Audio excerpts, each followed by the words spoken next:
at her, she's crying.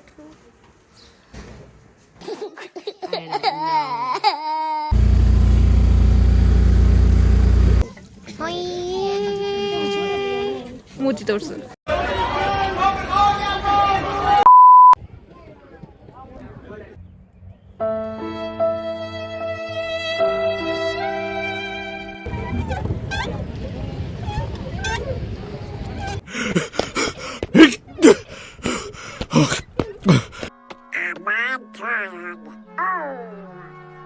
Danvi, bye to Ooty. Bye to Ooty.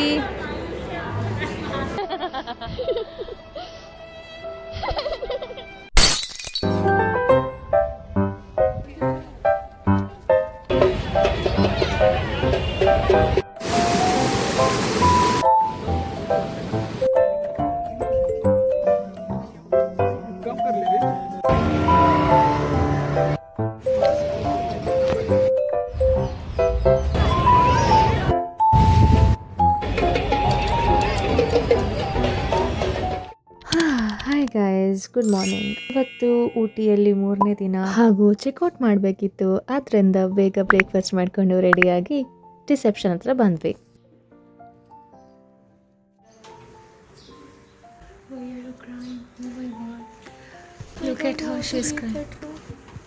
ಬೆಳಗ್ಗೆ room ಬಿಡಬೇಕಾದ್ರೇ almost ಬೇಜಾರಾಗಿತ್ತು ಇಬ್ಬರಿಗೂ.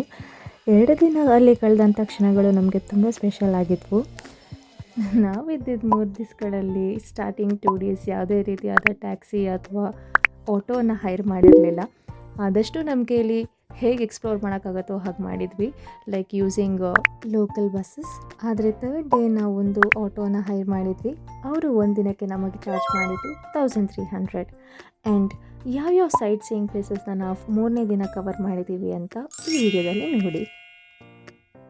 ಹೇಳಿ ಟೈಮ್ಗೆ ಕರೆಕ್ಟಾಗಿ ಆಟೋ ಅಂಕಲ್ ನಮ್ಮ ಕಾಟೇಜ್ ಹತ್ರ ಬಂದು ಪಿಕ್ ಮಾಡಿಕೊಂಡ್ರು.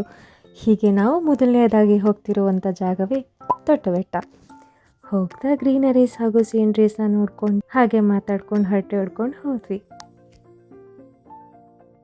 ನಾವು ಸುಮಾರು ಒಂದು 9:30 ಅಷ್ಟರಲ್ಲಿ ದೊಡ್ಡ ಬೆಟ್ಟ ಪೀಕ್ನ ರೀಚ್ ಆಗಿದ್ವಿ.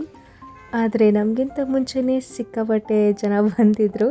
ಪಾರ್ಕಿಂಗಿಗೂ ಪ್ರಾಬ್ಲಮ್ ಆಗಿತ್ತು ಅನಿಸುತ್ತೆ. ನೀವೀಗ ನೋಡ್ತಿರೋದು ದೊಡ್ಡ ಬೆಟ್ಟ ಎಂಟ್ರೆನ್ಸು. ಇಲ್ಲಿ ಎಂಟ್ರೆನ್ಸಲ್ಲಿ ಹೋಗ್ತಾನೆ ತುಂಬ ಶಾಪ್ಸ್ಗಳಿರ್ತವೆ. ನಿಮ್ಗೆ ಯಾವ ವಸ್ತು ಬೇಕೋ ಅದನ್ನು ತಗೊಳ್ಬೋದು.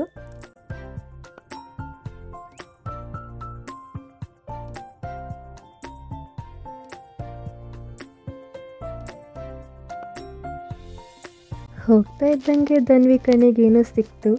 ಹಾಗೆ ನನ್ನ ಜೇಬಿಗೂ ಕತ್ರಿ ಬಿತ್ತು.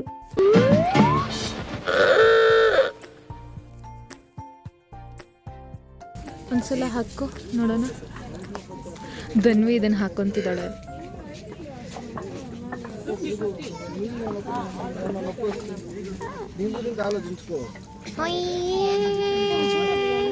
ಮೂತಿ ತೋರ್ಸು.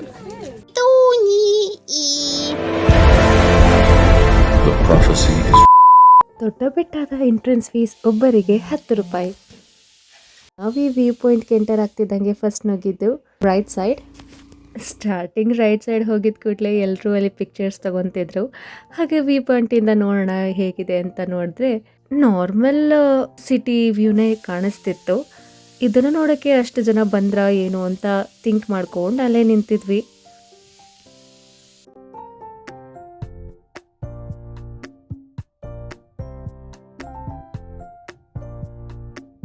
ಹಾಗೆ ಬಂದಿರೋದು ನಮ್ದು ಒಂದು ಪಿಕ್ಚರ್ ಇಲ್ಲಿ ಅಂತ ತೆಗೆಸ್ಕೊಂಡ್ವಿ.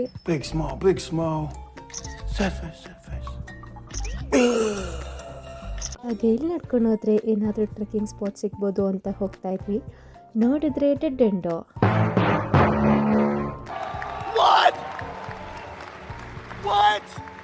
ಆಮೇಲೆ ಗೊತ್ತಾಯ್ತು ಇದು ಫ್ಯಾನ್ಸಿಯಾಗಿ ಫೋಟೋ ತೆಗೆಸ್ಕೊಳ್ಳೋಕೆ ಅಂತ ಏನೋ ಮಾಡಿದ್ದಾರೆ.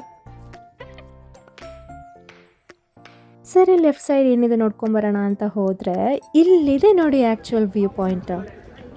Full and full bed of clouds. May be ಇದು ಸ್ವಲ್ಪ ಇರ್ಬೋದು. ಮಾರ್ನಿಂಗ್ ನೀವು ಒಂದು 6 or 7 ಹತ್ರ ಹೋದರೆ ನೆಕ್ಸ್ಟ್ ಲೆವೆಲ್ ಇರುತ್ತೆ ಸೀನ್ರಿ ಮಾತ್ರ.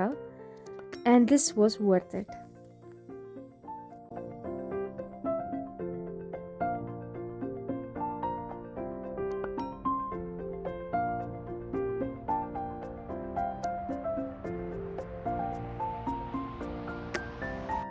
ಹಾಗೆ ಮೆಟ್ಲು ಹತ್ತಿ ಮೇಲೆ ಕೂಡ ಹೋದ್ವಿ.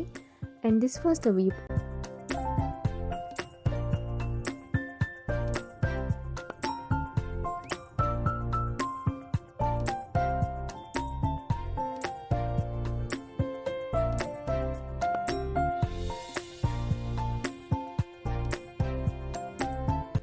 ಹೀಗೆ 360 ಡಿಗ್ರಿಯಲ್ಲಿ ಕಣ್ಣು ಹಾಕ್ತಿದ್ದಂಗೆ ಅಲ್ಲಿ ಗೊತ್ತಾಯಿತು ತಿನ್ನಲಿಕ್ಕೇನೋ ಸಿಗುತ್ತೆ ಅಲ್ಲಿ ಅಂತ. ನೆಕ್ಸ್ಟು ಇಲ್ಲಿ ವ್ಯೂ ನೋಡಿಕೊಂಡು ನೇರ ಹೋಗಿದ್ದೆ ತಿನ್ನೋದಕ್ಕೆ. ನೂಡಲ್ಸ್ನ ಹಾಗೆ ತಿನ್ಕೊಂಡು ದೊಡ್ಡ ಬೆಟ್ಟ ಪೀಕಿಂದ ಹೊರಟ್ವಿ. ನಿಮಗೆ ಜ್ಞಾಪಕ ಇರ್ಬೋದು, ಡೇ 1 ನಾವು ಟೀ ಗಾರ್ಡನ್ಗೆ ಹೋಗಿದ್ವಿ. ಈ ಜಾಗ ನನಗೂ ಧನ್ವಿಗೂ ತುಂಬ ಇಷ್ಟ ಆಗಿತ್ತು. ಸೊ ಅದಕ್ಕೆ ಇಲ್ಲೊಂದಷ್ಟು ಟೈಮ್ ಸ್ಪೆಂಡ್ ಮಾಡೋಣ, ಹೇಗಿದ್ರು ಊಟಿನ ಬಿಡ್ತಾ ಇದ್ದೀವಿ ಅಂತ ಹೇಳಿ ಈ ಜಾಗಕ್ಕೆ ಮತ್ತಿನ್ನೊಮ್ಮೆ ಹೋದ್ವಿ.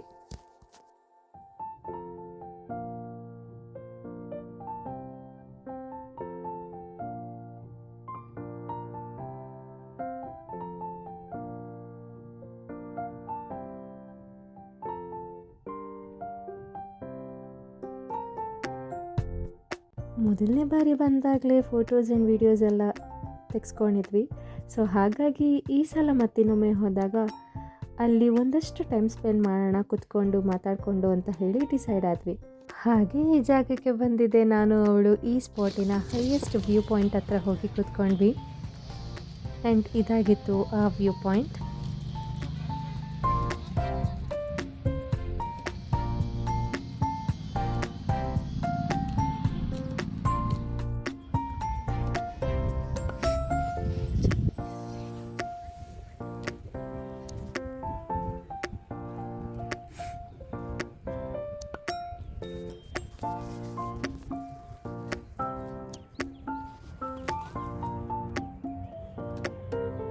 ಈ ನಮ್ಮ ಸೆಕೆಂಡ್ ಲೊಕೇಶನ್ ಆದಮೇಲೆ ನೆಕ್ಸ್ಟ್ 3ನೇ ಸ್ಪಾಟ್ ನಾವು ಹೋಗ್ತಿರೋದು ಸ್ಟೀಫನ್ಸ್ ಚರ್ಚ್.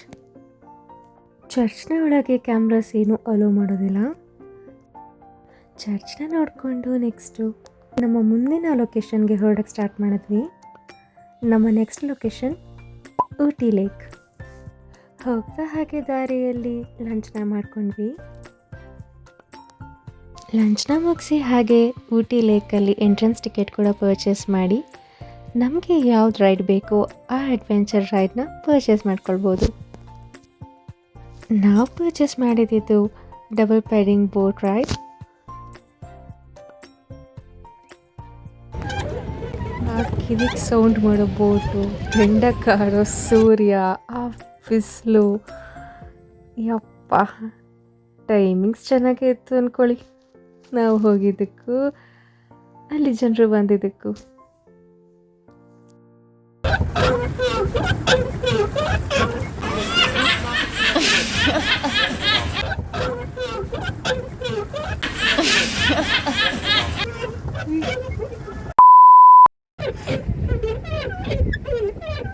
ನನಗಂತೂ ಈ ಜೀವನವೇ ಬೇಸರ ಆಗೋಗ್ಬಿಟ್ಟಿದೆ. ಹಾಗೆ ಬೋಟ್ದು ಪೆಡಲ್ ತುಳಿದು ಕೊನೆಗೂ ನಾವು ಊಟಿ ಬಿಡುವಂಥ ಸಂದರ್ಭ ಬಂದೇ ಬಿಡ್ತು. ಈಗ ನಾವು ಬುಕ್ ಮಾಡಿದ್ದು ರಾಜಹಂಸ. ಹಾಗೆ ಬಸ್ಗೆ ವೆಯ್ಟ್ ಮಾಡ್ತಾ ಬಸ್ ಸ್ಟ್ಯಾಂಡಲ್ಲಿ ಕೂತ್ಕೊಂಡಿದ್ವಿ. ಊಟಿಯಿಂದ ನಾವು ವಾಪಸ್ ಮೈಸೂರಿಗೆ ಹೊರಟಿದ್ದ ಬಸ್ಸು 4:15 ಅದು. ಕೊನೆಗೂ ಬಸ್ ಬಂದೇ ಬಿಡ್ತು. ನಾವು ಊಟಿಗೆ ಬಾಯಿ ಹೇಳೋ ಸಮಯನೂ ಬಂದೇ ಬಿಡ್ತು. ಇದಾಗಿತ್ತು 3ನೇ ದಿನದ ಊಟಿಯ ಪಯಣ. ಈ ವಿಡಿಯೋ ನಿಮಗೆ ಇಷ್ಟ ಆಯಿತು ಅಂತ ಭಾವಿಸ್ತೀನಿ. ಹೀಗೆ ಮುಂಬರುವ ಎಲ್ಲ ಇಂಟ್ರೆಸ್ಟಿಂಗ್ ವೀಡಿಯೋಸ್ನ ನನ್ನಿಂದ ಪಡ್ಕೊಳ್ಳೋದಕ್ಕೆ ಸಬ್ಸ್ಕ್ರೈಬ್ ಹಾಗೂ ಫಾಲೋ ಮಾಡಿ ಪೋರ್ಟ್ರೇಟ್ಸ್ ಅಂದ್ರಿ ಮರಿದೆ. ಬಾಯ್.